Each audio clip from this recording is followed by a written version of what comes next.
मङ्गलं भगवान् वीरो मङ्गलं गौतमो गणी मङ्गलं कुन्दकुन्दाद्यो जैनधर्मोऽस्तु मङ्गलम् सर्वमङ्गलमाङ्गल्यं सर्वकल्याणकारकं प्रधानं सर्वधर्माणां जैनं जयतु शासनम् जैनं जयतु शासनम्।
विशुद्ध सागर जी महाराज की, परम पूज्य आचार्य गुरु ऋषि विनेश्वर सागर जी महाराज की, समय विश्व जैन धर्म की जय। वंदे परम पूज्य बादशाह मोटे श्रवण मुनि श्री 61 संस्कार सागर जी महाराज की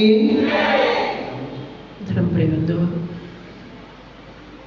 बड़े ही पुण्य और सौभाग्य में हम आप सबके जीवन के क्षण हैं कि हम सब देवादिदेव तीर्थंकर भगवान पारशुनाथ स्वामी के पावन श्री चरणों में बैठ करके भगवान की देशना को आचार्य भगवान पूज्यपाद स्वामी कृत इष्टोपदेश के माध्यम से यहाँ पर श्रवण कर रहे हैं और अपने जन्मों जन्मों से संचित पापों को धोने का साथ से पुण्य को अर्जन करते हुए अपने जीवन को धन्य बना रहे हैं।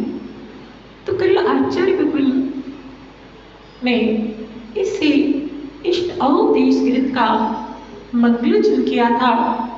अब मंगलाचरण करने के बाद में जो इस जैन सिद्धांत का सारभूत रहस्यभूत जो सूत्र है उस सूत्र को आप सबके सामने यहाँ पर परोसने जा रहे हैं। जब तक ये सूत्र आप नहीं समझ पाओगे, इस सूत्र को अपने जीवन में नहीं उतार पाओगे, तब तक आपके जो सांसारिक जीवन की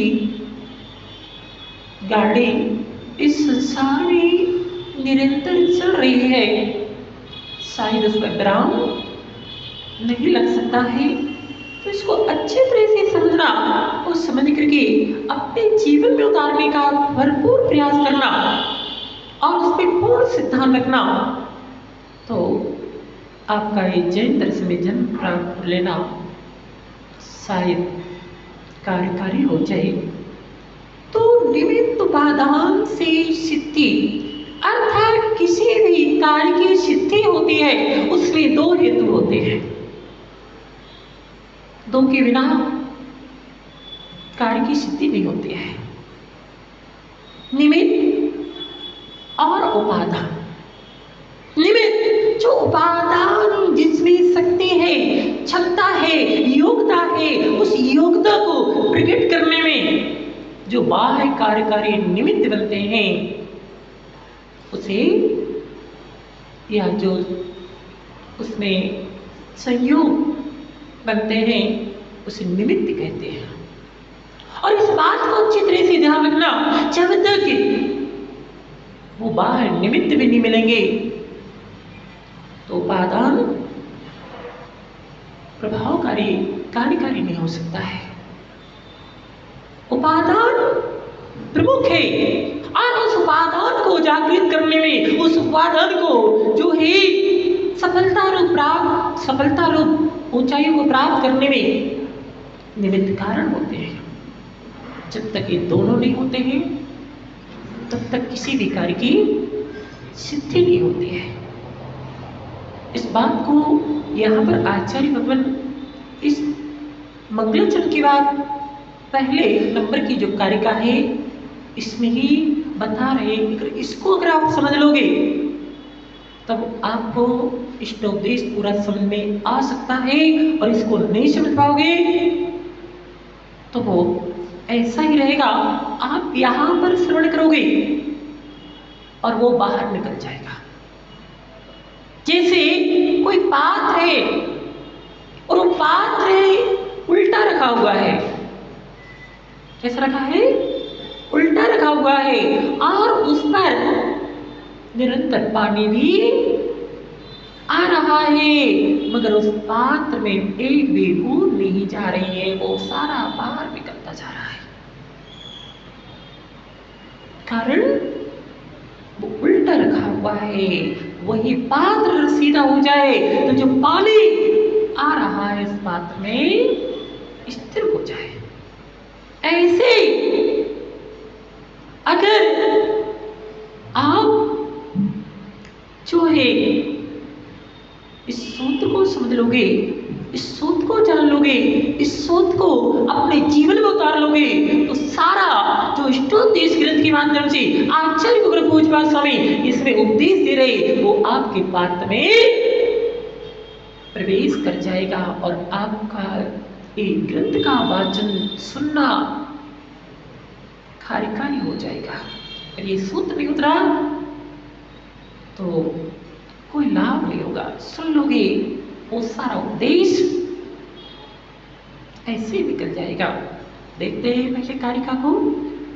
योग्योपादान योगिने,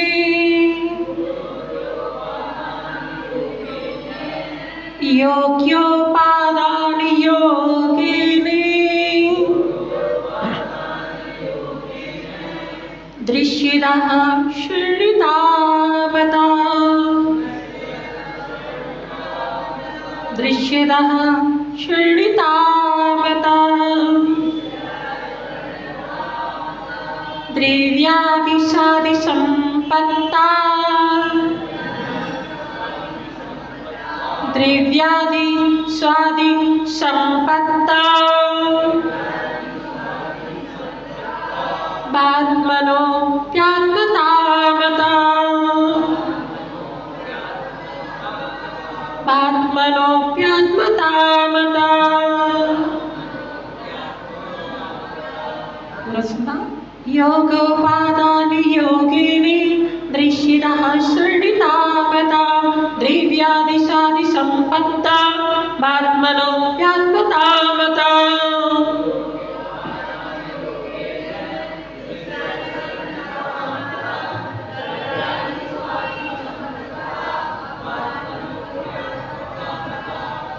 एक बार और बोलो।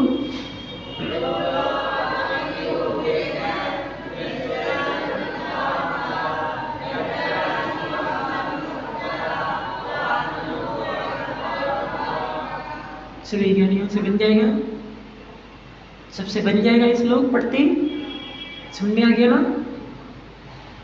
तो योगोपादान, योग उपादान के, उपादान से तात्पर्य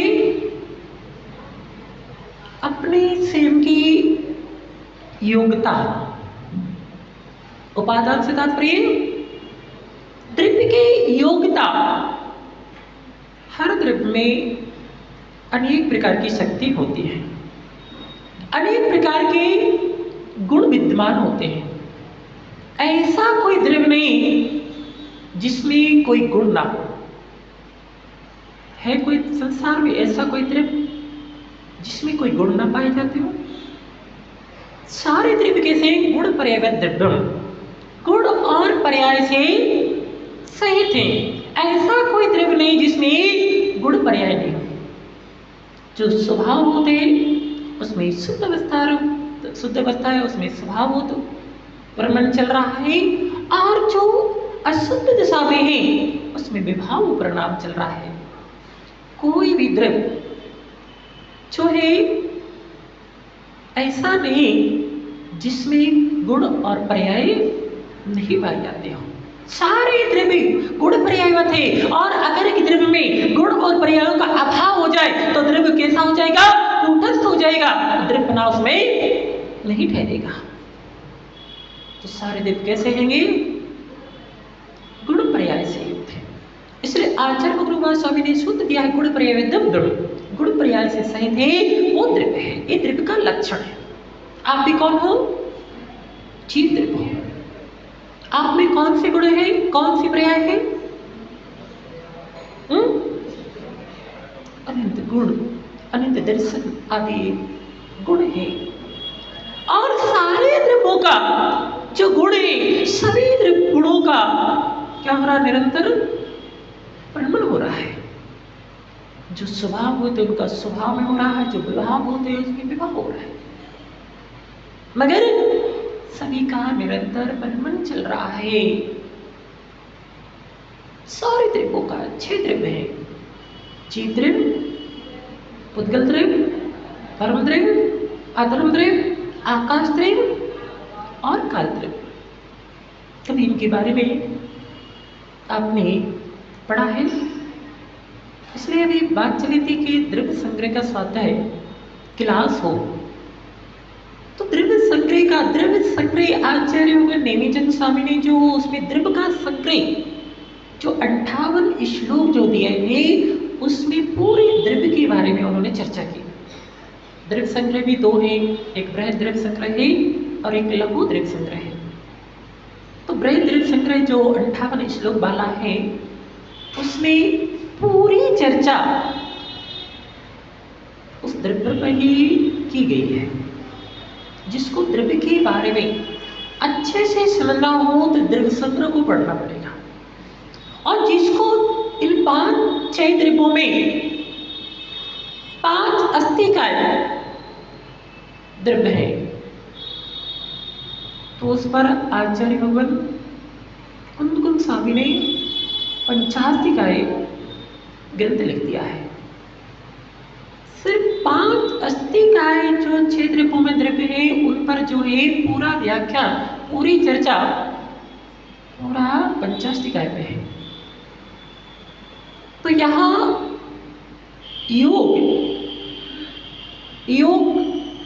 योग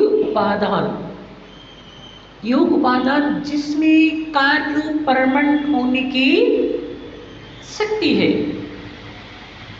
वो योग उपादान।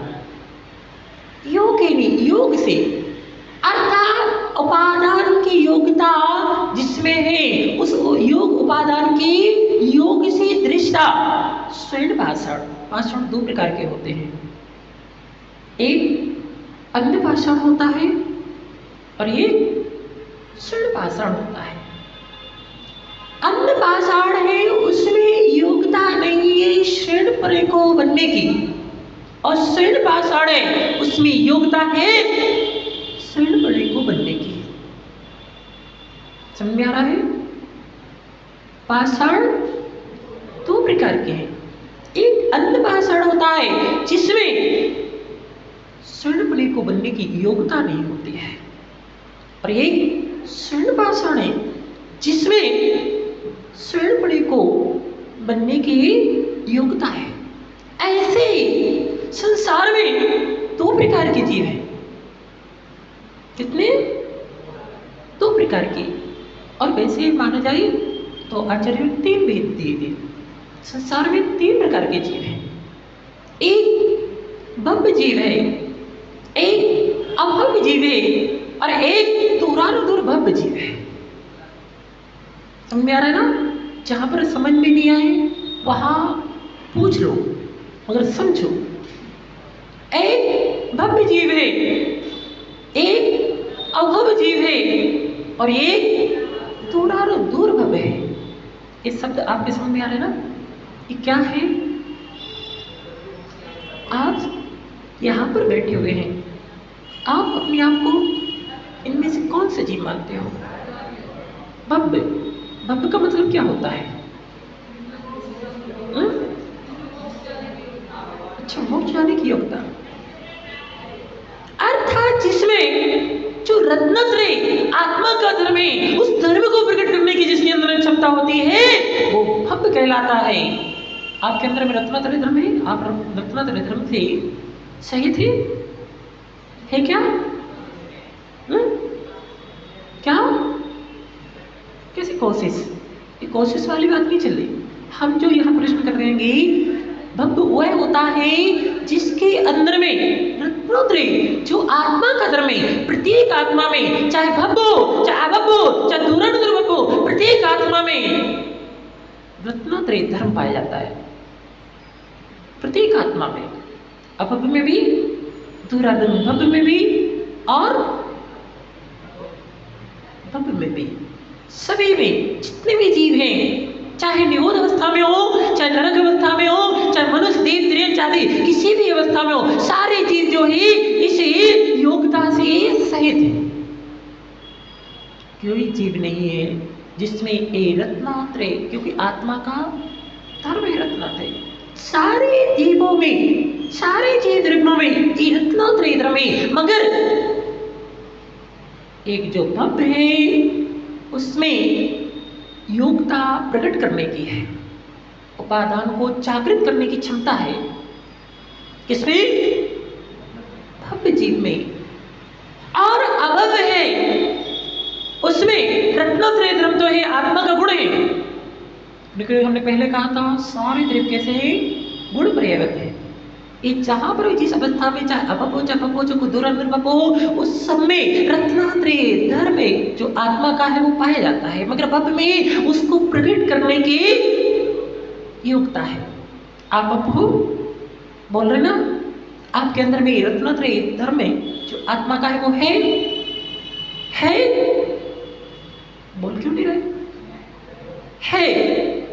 अगर भव्य है तो है, सभी जीवों में है तो आप में भी है। तो क्या आपके अंदर में उसको प्रकट करने की योग्यता है? आपके भैया है? योग्यता है। तो वो योग्यता है, वो योग्यता को प्रकट कैसे किया जाता है? ये ज्ञान नहीं है। जैसे उससे स्वर्णकार को, किसको? स्वर्णकार को ये ज्ञान है कि इस पाषाण में सोना है। जब उसको ज्ञान होता है कि इस पाषाण में सोना है, तो वो क्या करता है? उसको प्रकट करने के लिए क्या करता है? तपाता है, अग्नि पर तपाता है। अगर वो अग्नि पर ना तपाए तो जो उस पाषाण में सोना विद्यमान है वो क्या प्रकट हो जाएगा? उसको तपाना पड़ेगा, उसको शुद्ध बनाने के लिए उसको 16 ताव देने पड़ेंगे, तब जाकर के वो पाषाण से सोना बन जाएगा। स्वर्णकारक का काम किसी क्या है? सोने चांदी का काम अगर भी है तुम्हारे यहाँ, तुम्हें तो ज्ञान है। ऐसे है ना, 16 ताव में से अगर एक ताव भी कम है तो वो शुद्ध सोना नहीं हो सकता है। 16 ताव दिए जाते हैं। ऐसे जिस ब्रह्मजीव में वो रत्नत्रय रूपी धर्म विद्यमान है, अगर उसको भी अगर 16 दाव नहीं दिए जाएंगे तो वो सोन आत्मा परमात्मा नहीं बन सकता है। अब किस किस को बनना है भव्य है? अपनी आत्मा में रत्नत्रय धर्म विद्यमान है, आप भव्य है कि नहीं है? भव्य है और आप में वो विद्यमान है रत्नत्रय धर्म, और उसको प्रकट करना है। किस किस को करना है? किसी को नहीं करना है। तो क्या नहीं, आपको भी तपना पड़ेगी 16 ताव देने के माध्यम से। जैसे उस स्वर्ण पाषाण को 16 ताव दिए जाते हैं तब जाकर के वो शुद्ध सोना बनता है। इसी प्रकार से इस भव्य प्राणी को भी ये मनुष्य पर आपको मिली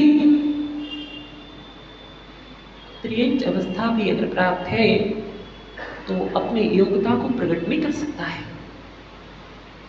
उसके पास योग्यता तो है मगर उस योग्यता को जो शुद्ध स्वर्ण अर्थात शुद्ध अवस्था जो सिद्ध दशा है वो त्रियंच, उसको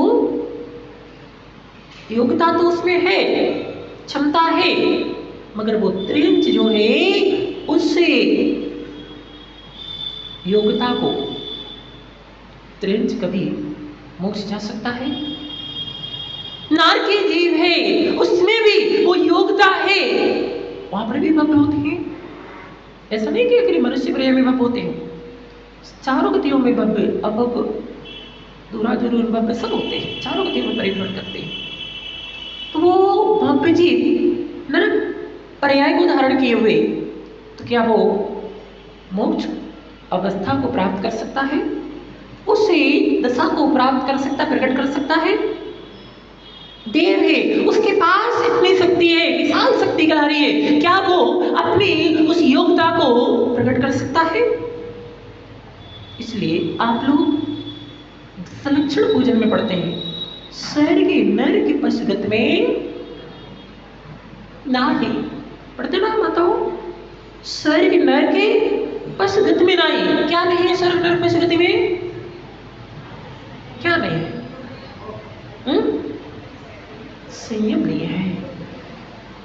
तुम्हारे अंदर में संयम को धारण करने की योग्यता है कि नहीं है? बोलो ज्ञानियों, है। जब तक आप जो है आपके अंदर में योग्यता है संयम को धारण करने की, महाव्रतों को धारण करने की, वो योग्यता नरक में नारकी जीवों की नहीं है। अब तो है वो शक्ति भी उनके अंदर विद्यमान है मगर वो योग्यता को प्रकट नहीं कर सकते, संयम को धारण नहीं कर सकते। आज त्रियंच गति में उनके अंदर में भी योग्यता है मगर वो सकल संयम को धारण नहीं कर सकते, उसको योग्यता को प्रकट नहीं कर सकते। नारकी जीवों के अंदर में भी वो योग्यता है, वो शक्ति है मगर वो भी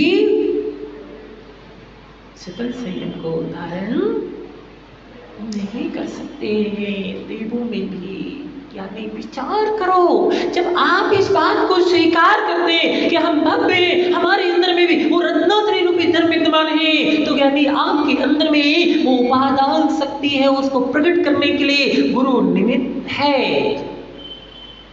कौन निमित्त है? गुरु निमित्त है। बगैर गुरु के संयम को धारण नहीं कर सकते, है कि नहीं? वो काल भी आपको मिला है, वो द्रव्य भी आपको मिला है, वो क्षेत्र भी आपको मिला। अगर वही जीव जो है हर क्षेत्र का मनुष्य न बन करके भोगभूमि का मनुष्य बनता, तो उसको अपनी योग्यता को प्रकट करने का जो निमित्त गुरु आदि हैं, जो क्षेत्र जो यहाँ का है वो क्षेत्र वहाँ दूसरा है, वो क्षेत्र नहीं है, तो वो योग्यता को प्रकट कर सकता था। आपके अंदर में वो क्षेत्र भी मिला है। कौन सा क्षेत्र मिला है? आर्य क्षेत्र मिला है। आर्य खंड में ही अभी कल बता रहे थे, इसी ढाई द्वीप में समझना क्या नहीं कितना पुण्य है। आप अपने पुण्य को समझ नहीं पा रहे। आपका कितना पुण्य। मनुष्य भी बने तो कहाँ के बने? आर्य खंड के। मिलेक्ष खंड के बनते। मिलेक्ष आर्य खंड कितने बताए थे? बहुत अच्छा। एक भरत क्षेत्र में ढाई द्वीप की बात कर रहा हूँ। ढाई द्वीप में जो है कितने? 170 आर्य खंड है। कितने हैं? 170। जिसे कर्मभूमि बोलते हैं, तो कर्मभूमि कितनी है? 15। इन 15 कर्मभूमियों इसके विवाह करते जाएंगे। 170 क्या है? आर्य खंडे। और मिलेक्ष खंड इससे 5 गुने हैं। तो 170 को 5 से गुणा करो तो कितना हो जाएगा? 850। 850 क्या है? मिलेक्ष खंडे। वो भी मनुष्य हैं। आप भी मनुष्य हो, वो भी मनुष्य है। आप उन 850 मिलेक्ष खंडों में नहीं है, उससे निकल करके आपका जन्म उन 170 आर्य खंड में, जिनमें भी जो है उस योग्यता को प्रकट करने की जो है वो क्षेत्र है, वो काल मिला हुआ है कि नहीं है? आप उन सबसे बच गए। आप सोचो कितना आपका पुण्य है। 850 में होता तो ऐसे नहीं बैठे होते। आपको ये सानिध्य नहीं मिलता, आपको ये देशना सुनने को नहीं मिलती, आपको जिनेंद्र भगवान की देव गुरु के दर्शन नहीं मिलते। आपका कितना पुण्य है कि आप ऐसे क्षेत्र में बैठे, भले पंचम काल में जन्म हुआ है कि जहां आपको साक्षात देव सतगुरु का सानिध्य मिल रहा है। मिल रहा है कितना पुण्य। अब उसमें भी जो है अगर वही मनुष्य भोगभूमि में जन्म लेता, भोगभूमि कितनी है?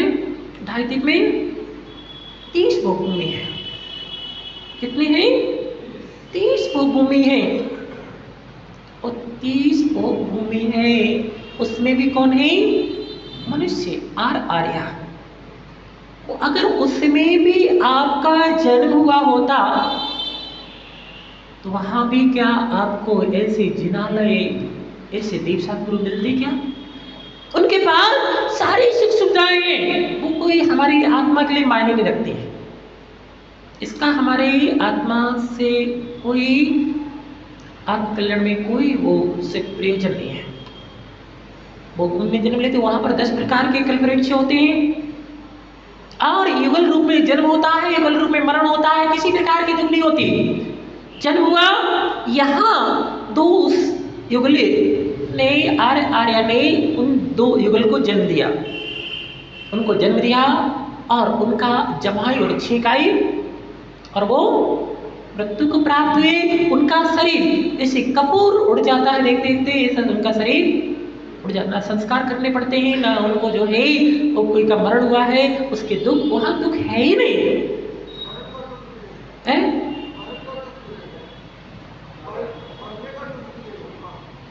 अब मरने का दुख तो है, मगर वहां ऐसे दुख नहीं है कि देखना आप मर रहे हैं तो कोई दुख उसको देख करके रो रहा है। उसके उनको जमाई कितना सा, इस एक को जमाई आई और एक को छींक आई और बस उनकी मृत्यु हुई और उनका शरीर जो है कपूर की भांति उड़ गया। जो युगल रूप में उन्होंने जन्म दिए वही उत्तम भोग में 3 यानी 21 दिन में 7 को 3 को 7 जगह डिवाइड किया है। 21 दिन में वो ही दोनों अपने अंगूठे को चूस करके युवा की भांति पति पत्नी रूप में परिणत हो जाते हैं। जो मध्यम भूमि है उसमें 5-5 का डिस्टेंस देकर के 5 से 35 दिन में वो युवा की भांति होकर के पति पत्नी के रूप में परिणत हो जाते हैं और अपने भोगों में लग जाते हैं। जो जगन भोगभूमि, भोगभूमि 3 प्रकार की है। जो जगन भोगभूमि उसमें 7-7 दिन के डिस्टेंस है और 7 से 49 दिन में वो युवा की भांति हो जाते हैं और अपना भोगों में लग जाते हैं। उनको बस कोई न पालन करने वाला, न व्यापार करना है, न कुछ करना है, सारे सुख है। मगर वहां पर जो इस आत्मा में जो रत्नत्रय रूपी धर्म है उसको प्रकट करने की योग्यता वहां नहीं है। ये योग्यता सिर्फ यहाँ आर्यखंड के जन्म लेने वाले इन मनुष्यों में है। और एक अंतर्दीपज मनुष्य भी होते हैं। कौन से मनुष्य? अंतर्दीपक अर्थात असंख्यात जो क्या है, द्वीप और समुद्र हैं। उन द्वीपों में, असंख्यात द्वीपों में जो मनुष्य होते हैं, जो नहीं त्रियंश होते हैं, मनुष्य नहीं होते, मनुष्य तो 2.5 द्वीप तक, त्रियंश होते हैं। और वो त्रियंश होते हैं, उसमें भी जगन भोगभूमि रहती है, वो त्रियंश होते हैं। मगर एक अंतर्दीपक जो मनुष्य हमने बताया है, जो 2 समुद्र हैं इसमें। 2.5 द्वीप में कितने समुद्र हैं? कौन कौन से? लवण समुद्र और कालोदधी समुद्र। उन लवण समुद्र और कालोदधी समुद्र में 48 कितना हो जाएगा? 96 ऐसे 96 अंतर्दीपक वो भूमियां जिसे बोलते हैं वो होती है। उसमें भी मनुष्य होते हैं। वो कैसे मनुष्य होते हैं? मनुष्य संज्ञा तो है, आधा शरीर उनका मनुष्य का है, जैसे ऊपर से उसका सिर मनुष्य का है तो आधा शरीर के 4 पैर वाले जानवर का शरीर है। कैसा होता है वो मनुष्य? तो वो भूमि का जैसे सिर लगा है गाय का, जानवर का, तो उसके हाथ पैर शरीर ऐसा होगा। तो ऐसे ही मिले अंतर्दीपक जो मनुष्य होते हैं वो किस कारण से होते हैं जानना चाहते हो? विषय बहुत ज्यादा आगे बढ़ जाएगा। जो दान तो देते मगर दान देते समय विवेक और शुद्धि का प्रयोग नहीं करते, पात्र अपात्र का भेद नहीं जानते, कहीं पर भी देते हैं। वो जीव दान के प्रभाव से वहां पर भी सुख है, शरीर लिए ऐसा है, वहां पर भी मीठी मिट्टी मिलती है, मीठी घास मिलती है और जो है उनको फल आदि मिलते हैं, उसको खा करके जीवन यापन करते हैं, मगर सुखी है। मगर ऐसी स्थिति बनी हुई, अगर किसी व्यक्ति का अगर देखना कोई अंग उपांग हीनादिक हो जाता तो वो कैसा लगता है? खराब लगता है। और यहाँ तो आधा आधा है, तो ये भी मनुष्य होते। इसलिए तो आप लोगों से बोलते हैं कि देखना चौके आदि में अच्छे से विवेक का प्रयोग करना चाहिए, वस्तु का जो है शुद्ध है इसका विशेष ध्यान रखना चाहिए। आप कहेंगे चलो हमने शुद्धि बोल दी और शुद्ध वस्तु दे दी, हमारा थोड़ी ना ध्यान रखेंगे। हम शुद्धि में नहीं है, हम तो जैसे चार वस्तु में है और हमने तो दे दी, शुद्धि बोल दी। अरे ज्ञानी ध्यान रखना, पता लगे कि दान तो दिया मगर कहाँ चले गए? आधे मनुष्य आधे जानवर बन गई। इसलिए ध्यान रखना चाहिए, हर चीज की विधि है, दान देने की विधि है, इस विधि के अनुसार और जो दाता होता है उसके गुण बताए गए, इन गुणों से सहित होकर के जिसे बोलते हैं 16 जानते हैं आज तक क्या होता है? हमें दुलेधाए वस्त्र पहन दिए, मन जो है खराब है, वचन जो है गलत प्रयोग कर रहे, अशुभ वचनों का प्रयोग कर रहे, हम क्या बोलते हैं? 16 का मतलब होता है दाता के जो 7 गुण हैं और 9 भक्ति है। 9 भक्ति और 7 गुणों से युक्त, 9 और 7 को जोड़ दें कितना हो जाएगा? 16 ये है पूरा 16। इसमें मन शुद्धि, वचन शुद्धि, काय शुद्धि भी आ जाएगी, आहार जल भी शुद्ध आ जाएगा। और जो है दाता की जो 7 गुण होती, उस 7 गुणों से संपन्न होकर के जब अगर कोई दाता वो उत्तम बात को दान देता है, उस उत्तम फल को वो प्राप्त करता है। मध्यम बात को दान देता है, मध्यम फल को प्राप्त करता है। जघन बात को दान देता है, जघन फल को प्राप्त करता है। वो जो सम्यक दृष्टि दाता होता है और उत्पाद को दान देता है, वो नियम से स्वर्ग और मोक्ष को पाता है। और जो मिथ्या दृष्टि श्रावक है, वो पात को दान देता है, वो भोग भूमि में जन्म लेता है। और जो अपात्र है, जिसके अंदर में पात्रता नहीं है और अपात्र को दान दे रहा है, वो कहाँ जन्म लेता है? को भोग भूमि में। इसलिए विशेष ध्यान रखना चाहिए। जब तक आपको दान की विधि पता नहीं है, जब तक आपको जो है दान कहाँ देना चाहिए ये ज्ञान नहीं है, उसके अभाव में वो द्रव्य वो जो है आपने दिया है, उसके माध्यम से जो पुण्य का अर्जन वो संसार का कारण बनता है। इसलिए बहुत ध्यान रखना चाहिए।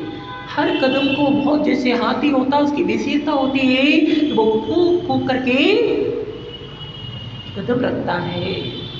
ऐसे ही प्रत्येक भव्य आत्मा को, श्रावक को, सम्यक दृष्टि को अपना हर कदम कहाँ क्या कैसा करना है ये विवेक नहीं होता है, तो ज्ञानी विवेक के अभाव में, अभी विवेक का वर्णन चलेगा तो बस चर्चा करेंगे, वो ज्ञानी वो पुरुषार्थ भी उसके लिए अकार्यकारी बन जाता है। पुरुषार्थ तो कर रहा है मगर वो पुरुषार्थ विवेक के अभाव में उसको जो है उल्टा हानिकारक बन जाता है। विवेक बहुत कम होता है जीवों में, विवेकहीनता बहुत सारे जीव में। जैसे अभी विवेकहीनता का एक साक्षात उदाहरण दे रहे कि कोई कह रहा था ज्ञानी कि दुकान चला रहे, क्या कर रहे? एक कौन चला रहा है? महाराज चला रहे कि कमेटी वाले? दुकान चला रहे, बिजनेस भगवान को विराजमान कर दिया, तो ये क्या चला रहे?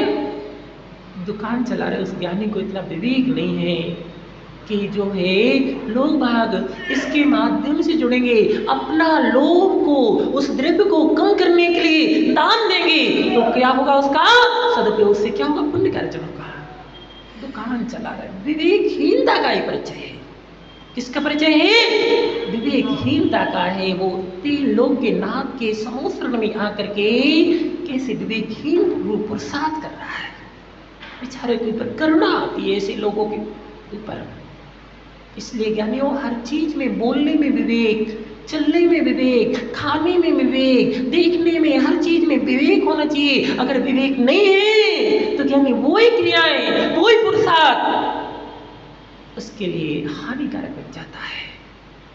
इसलिए श्रावक के पास क्या होता है? विवेक होता है आपके पास? है कि नहीं है? विवेक का प्रयोग करना सीखो ज्ञानियों।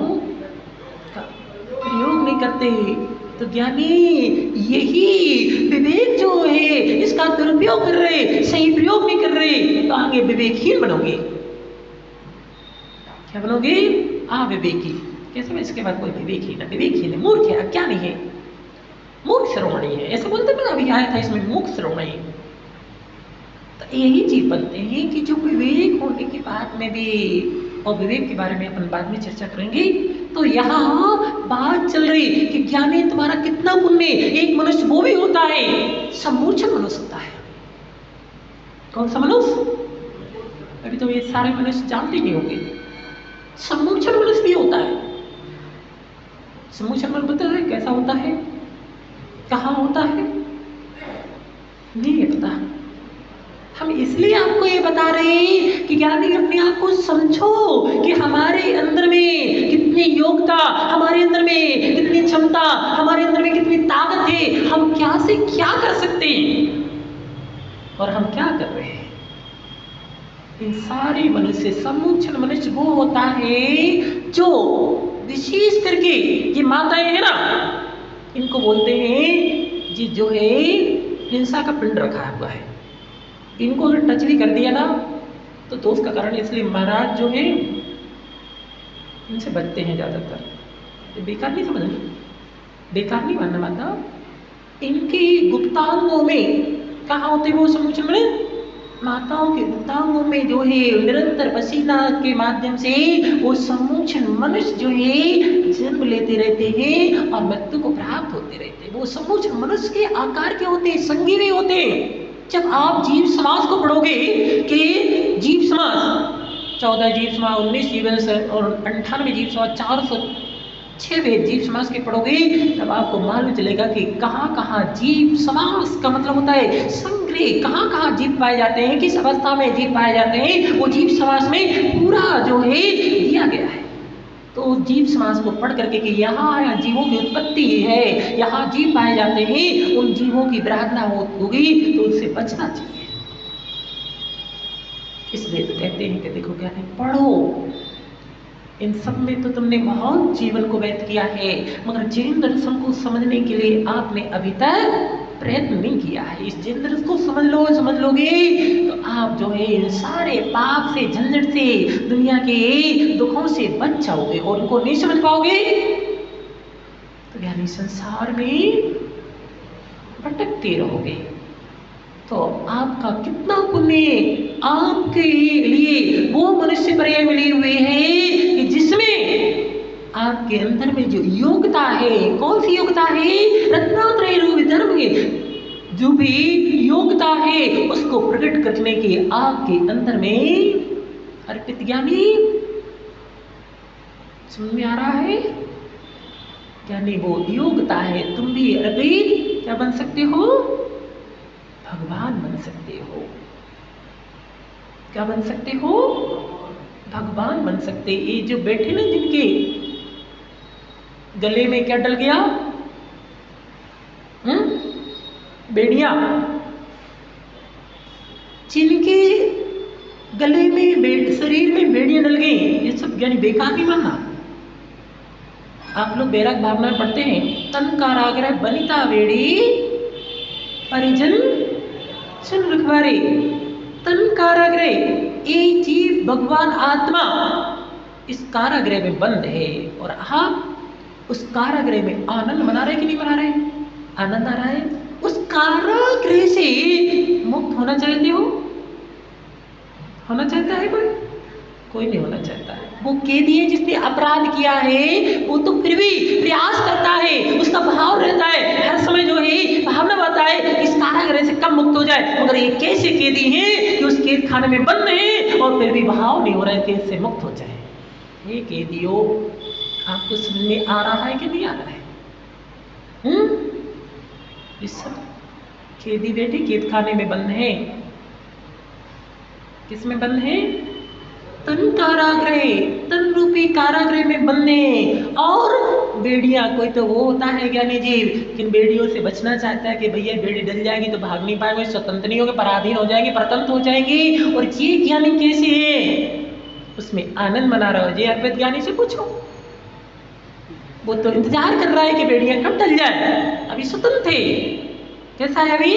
स्वतंत्र है। ये सब बेड़ियों से बंधे हुए, ये जो है चाहते हुए भी मुक्त नहीं हो सकते, स्वतंत्र नहीं हो सकते, भाग नहीं सकते। इनको लौट के आना पड़ेगा। तुरंत कुनकुना बच जाएगा, मोबाइल आ जाएगा, जल्दी से लौट करके आ जाओ, वरना फिर देख लो क्या होती है स्थिति। हमें तो पता नहीं, आपको पता होगा।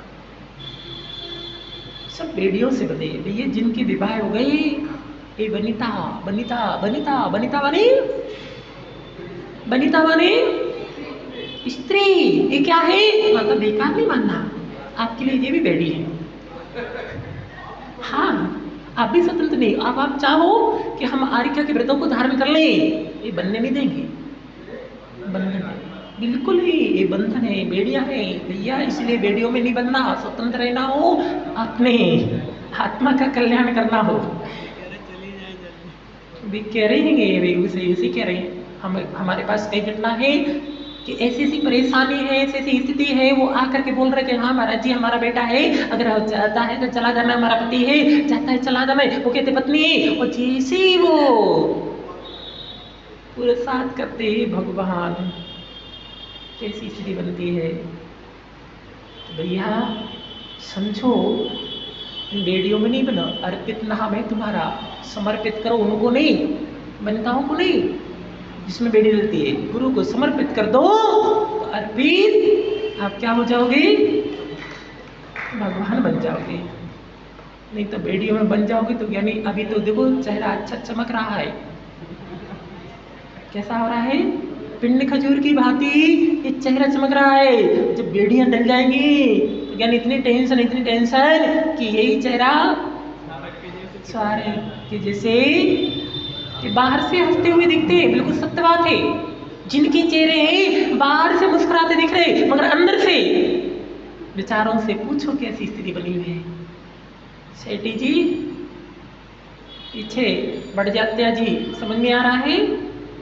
आप इष्टोपदेश को समझ रहे, क्या समझ रहे?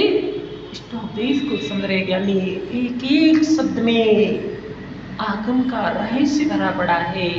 अब कितना हमारी योग्यता है कि उसके सार को हम निकाल करके समझ लें। उपादान को नहीं समझ पा रहे, किसको नहीं समझ पा रहे? उपादान को नहीं समझ पा रहे, निमित्तों को नहीं समझ पा रहे। कभी भी कोई भी कार्य होता, समय हो गया है या नहीं, कोई भी कार्य होता है हमारे जीवन में, कोई घटना घटती है, हम दोष किसको देते हैं?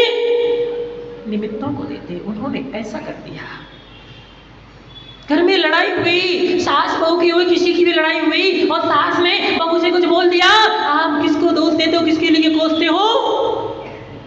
क्यों बहुरानियां जितनी बैठी हैं सास के लिए कोसते हैं, कैसी सास मिली। आजकल तो वे बच्चियां कहती हैं ऐसे घर में शादी करना हमारी जहां सास नहीं हो। बिल्कुल सही बात है। अरे ज्ञानी जो जैन धर्म को नहीं समझता है उनकी मति ऐसी कुमति होती है, पुरुषार्थ भी ऐसी होता है। ज्ञानी जहां तुम्हारा साता कर्म का उदय होगा, कोई भी नहीं होगा, वहां पर भी तुम्हें दुख भोगने पड़ेंगे। साता कर्म का उदय होगा तो सास से वो पूरा भरा पड़ा परिवार हो, वहां पर भी तुम्हें जो है सब लोग अच्छी तरह से स्वागत सत्कार तुम्हारा ध्यान रखेंगे। निमित्तों को दोष देते हो, किसके देते हो? निमित्तों को दोष देते हो। वो दोषी कौन होता है? उपादान होता है। अगर इस बात को समझ लोगे तो किसी को दोष नहीं दोगे, तुम कितने सारे संक्लेश परिणामों से, कितने सारे पाप के आंसुओं से बच जाओगे। हम तो दोष देते हैं किसको? समय हो गया है, कल चर्चा करेंगे। बोले देवाते एक श्री चिंतामणि पार्श्वनाथ भगवान की। मिथ्यातम नाश वे को ज्ञान के प्रकाश वे को आपा पर भास वे को भानु सी बखानी है। छहो द्रव्य जान वे को बंध विधि भान वे को स्वपर पहचान वे को परम प्रमानी है। अनुभव बताए वे को जीव के जताए वे को काहू ना सताए वे को भव्य और आनी है। जहाँ तहाँ तार वे को पार के उतार वे को सुख विस्तार वे को यही जिनवानी है।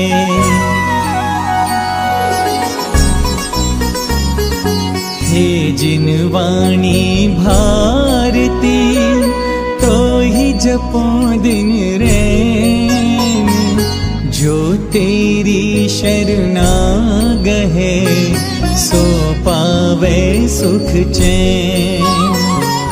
जावाणी के ज्ञान ते सूझे लोकालोक, सोवाणी मस्तक नमो सदा देत हो ढोक।